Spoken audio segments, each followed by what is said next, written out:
C'est la vie.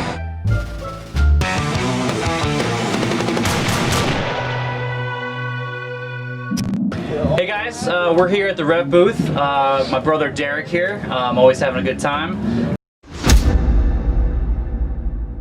Always hooks us up at the studio. Lots of REVV gear there. What's this thing? That's nothing. Okay, cool. Yeah. All right. So we want to talk a little bit about the hot topic of the NAMM weekend here with us. It's the camper profiler, or any profiler. They're just the only one that I'm aware of that's like actively pushing that. And obviously it's a cool unit. It's really it's a kind of a cool tech. The box is cool itself.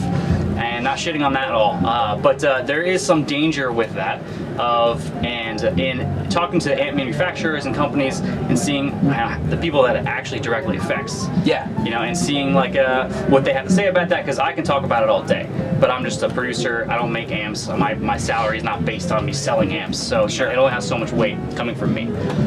So I was talking to a couple guys. Some people are really vocal about it. You'll see on the video. Cool. Other manufacturers are really coy and they've asked to not comment on it, even though they are like really pissed. And it's like one of those things that they don't feel comfortable speaking out about, because a lot of the public who uses it, the consumer always wants what's best for them, right? Yeah. They don't care. When MP3s came out, they wanted to pirate all the music, fuck Lars. Take a sip out of it. Oh my God! I'm sharing my soda with Lars Ulrich. All these guys are talking about, but at the end of the day, now the music industry crumbled.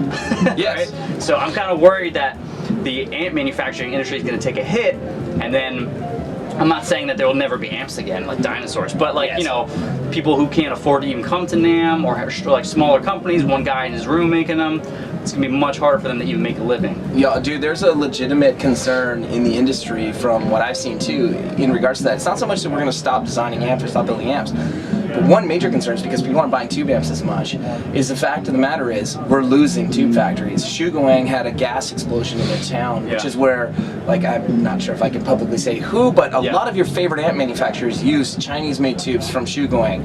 We use them. Tube Amp Doctor, that's what they're using. Right. And they're what we have found to be the best sounding like 6V6 and 6L6 tubes for us. We can't get tubes from them for at least 2 years now. So we're in a position that like we have to look at either JJ or somebody else. Right. And part of the problem is as more people shift away from tube amps to modeling, that we run the risk of those factories not having enough work to continue to support manufacturing of tubes, which is going to either drive costs up or drive some other issues. Right. And it might not. It might not be that dire or that bad, but it is, in my opinion, a real issue that needs to be looked at, that just it's going to be harder to get some parts. The whole modeling world and like profiling world, early on, I was really not opposed to the Kemper at all. At first it's like, this is fucking awesome. Yeah. This is so handy for touring and blah, blah, blah. Dude, I think it is a great tool. Yeah, absolutely. That's what it is. You can't deny that. It's a cool piece of kit. And I think that amplifiers are more of an instrument and they're more of a tool, right? And I have no issue with that tool at all. And I commend Kemper on building something truly revolutionary. Yeah. We were talking about doing licensed profiles, and we were looking at doing that, but I started to see what was happening in the amp world with the way that Kemper essentially didn't partner with amp manufacturers in the beginning. They kind of just did it.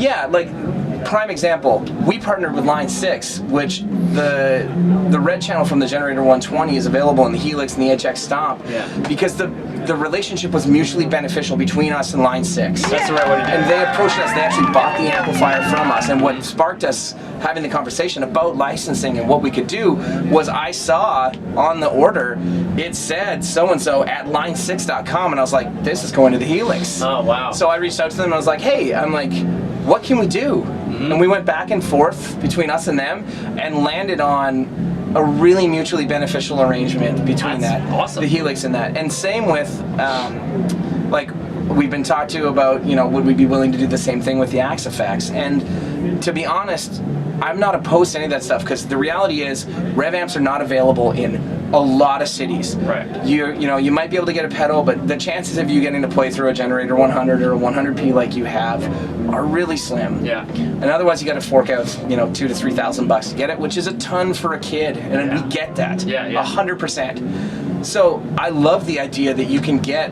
a profile of one of our amps or a model of it, and you can play it and you can see the voice that hear the voice that we've created and what we're trying to do, and you can decide whether or not what we do is unique enough that you're like, hey, you know, I know that this is the digital version, and I know that the analog version is going to have more, it's going to be probably better, it's going to be more dynamic, you're going to have more sculpting capabilities, and it's actually, the Line 6 thing has driven our sales up on pedals and on amplifiers. That's amazing, actually. This is a good side of this debate, for sure. And because of my affiliation with Two Notes, which, I mean, you're full aware of, and a lot of people know what's going on, I really loved Two Notes' model for how they work with manufacturers, because when we first got asked about doing capture masters to put our cabinets in the Two Notes system, Two Notes actually partners with all manufacturers. Number one, the profiles or like the captures are, they're tied to a license. So when you buy a piece of gear, you can buy that, and they make it cheap. Like it's like $5 to $10 to get a cabinet with 8 different microphones on it that you can move around a room. So it's not like they're trying to hose kids out of all of their money and, you know, just trying to steal whatever they can, right? It's reasonable. And from that, they actually do a revenue share with every manufacturer, or they call them capture masters, but anybody who does capture masters gets a revenue share with them that makes it so that we want to help promote that. Do you know what I mean?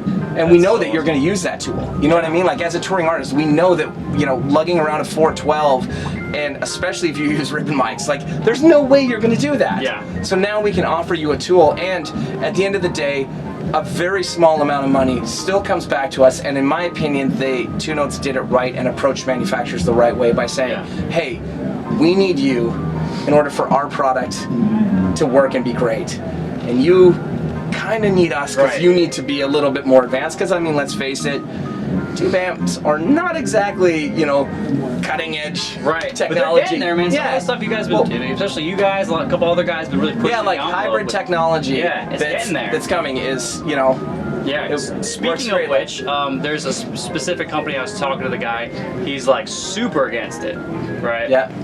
He decided to not be named, so we're gonna respect that. But he actually has something built into his box on the input stage that filters and sees the frequency sweep from the Kemper and shuts it down.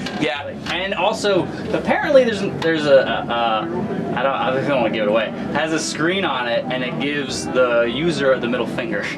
I've never seen that, but that's what I've been told by a couple people. I don't know either, I've never seen it. I know another manufacturer that's on the tech side that has offered up to us a way to essentially stop the Kemper. It's like anti-piracy kind of thing. Yes. And I mean, is that the way to go? I don't know. If it's like, it's hard to say, because what we don't want is, we don't want anybody who buys a Kemper or buys our product to feel like we're trying to say, no, screw you, like you didn't support us, so we're not doing it. Okay, that's an interesting argument. You know, and because we don't feel that way. We want you to buy the gear that you love and create music, because what's being lost in all of this is at the heart of all of these boutique companies are musicians that care about music that is created. And what they've done is they've gone, okay, either this guitar doesn't work for me, or this pedal doesn't work for me, or this amp doesn't work for me, and they've gone and they've designed their own thing from the voice. Like Dan designed something from the voice he hears in his head. That's the sound he hears in his head, and he designed our amps from that and voiced them off. And it's unique. That's right. And I think the risk that we run with the way that modelers are going is that it won't be financially viable for guys like that to be able to ever have an actual job doing this. Like a lot of people in our industry, including myself, for like the first 5 years of Rev, have had full-time jobs elsewhere, normally outside of MI. And most of the guys that you know here, unless they're working from one of the really big companies, they're all wearing several hats. And this is like the passion project that they are working on.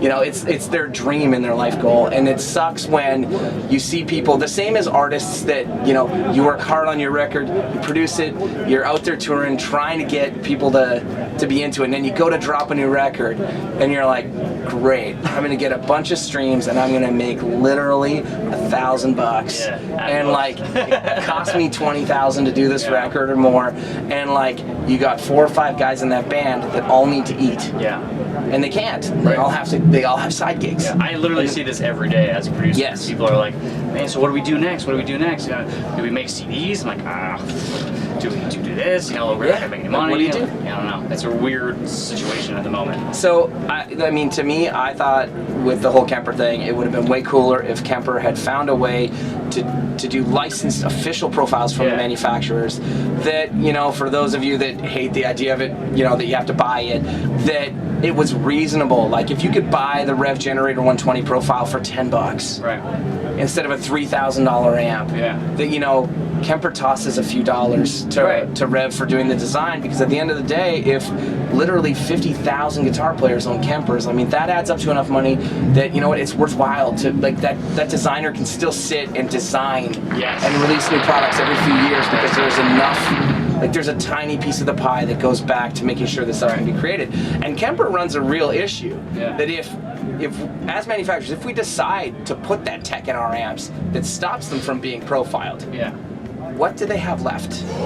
Because they can't profile the new product. So then what? And I mean, I'm sure they'll find the workaround. They're not firmware update or something, maybe. But they'll figure it out. Still. But again, in my opinion, it just would have been better if we all worked together and, you know, try to continue to do our best to provide artists with the tools that they need to create. Because again, that is the purpose of why we do this.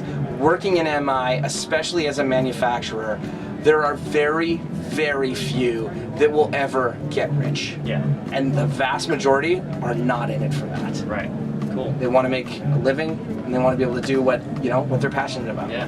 Awesome. I literally cannot have said it any better than that. So you heard it here, man. That was awesome. Thanks, man. Thanks so much, dude. No problem. Cool.